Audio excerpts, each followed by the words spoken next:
Hi, I'm Richard McKenzie, co-author of Microeconomics for MBAs. This video module is going to be about production under the conditions of perfect competition.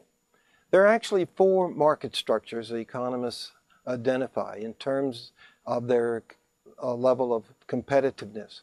On the one end of the competitiveness spectrum, we have what's referred to as perfect competition. This is intense competition. It is a market structure made up of numerous producers, numerous buyers. All of these producers are producing an identical product, and the cost of entry and exit is zero. You can't get more competitive than that because when you have zero entry costs, it means that if any firm raises its price, then other firms will immediately come in to take advantage of those higher prices. On the other end of the competitive spectrum, we have pure monopoly.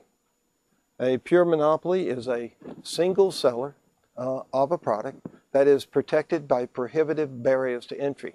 That means that the monopolist can do pretty much as it wishes within the constraints of its cost and within the constraints of the demand for its product. If it raises its price, other firms cannot get in to the market. So this is about as devoid of competition as you can imagine. In between, we have a market structure made up of monopolistic competition. Monopolistic competition, this is a market structure made up of a number of firms, maybe a dozen, 2 dozen firms. They can be selling a differentiated product or the same product.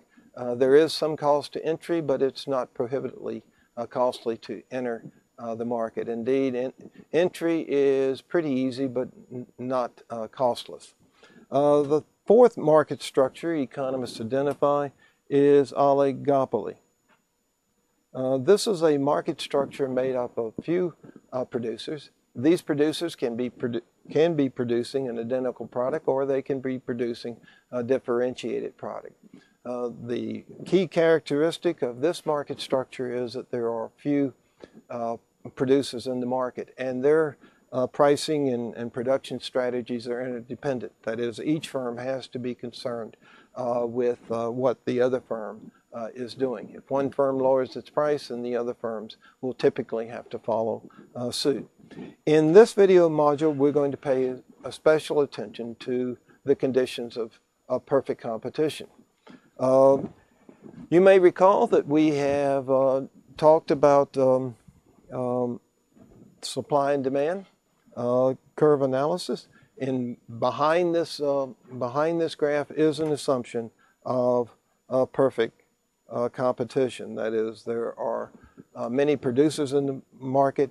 Entry is basically free.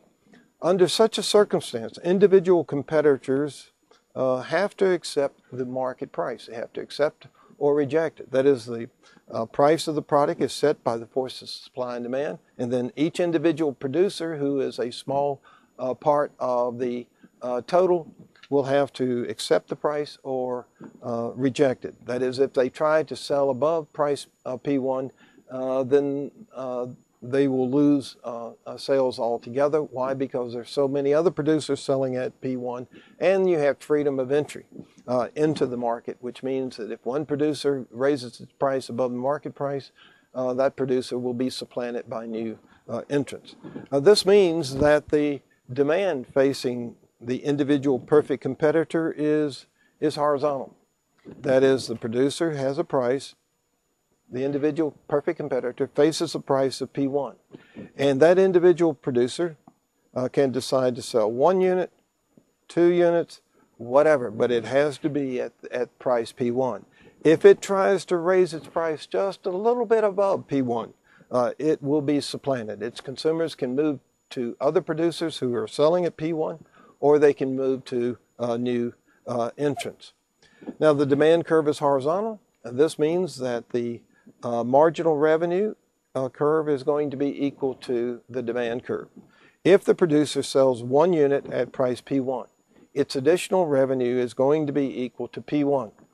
And that means that P1 is going to be, the market price is going to be equal to the marginal revenue. If it sells a second unit, P1 times 2 units means that the marginal revenue on this second unit is going to be equal to P1. Moral of the story is the marginal revenue for every one of these units is going to be equal to P1. In a past video module, we developed a set of cost structures that look like this. We can now consider how a perfect competitor might produce under these circumstances. Its demand curve is going to be set by the market price. This is little d, and I'm calling it little d to distinguish it from the market demand curve. The price is going to be set by supply and demand equal to, with the price being set at P1.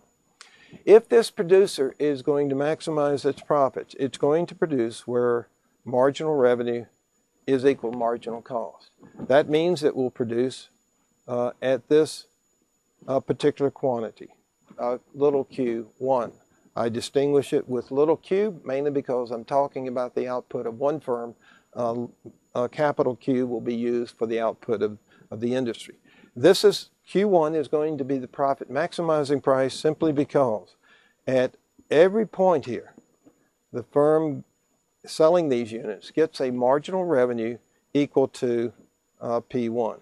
So the marginal revenue compared with the marginal cost of producing this first unit means that it will have a profit on that first unit equal to that distance. The second unit, it will have an even greater profit since marginal cost is going down. The third unit, the fourth unit, and all of these units. Now, as we move out into this area, the marginal cost is escalating. But still, there is a gap between the marginal cost and marginal revenue. Now, some of you may have thought, well, the firm should try to minimize its average total cost and produce quantity Q2. Note that if the firm produces only Q2, then it's missing out on the profit that can be had by producing these additional units.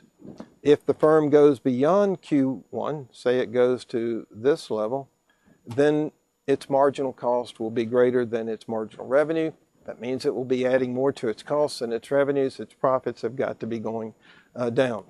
We can identify the profit of the firm by simply noting that total revenue in this case is going to be equal to P1 times little q1, which is going to be equal to the area bounded by 0, P1 little a q1.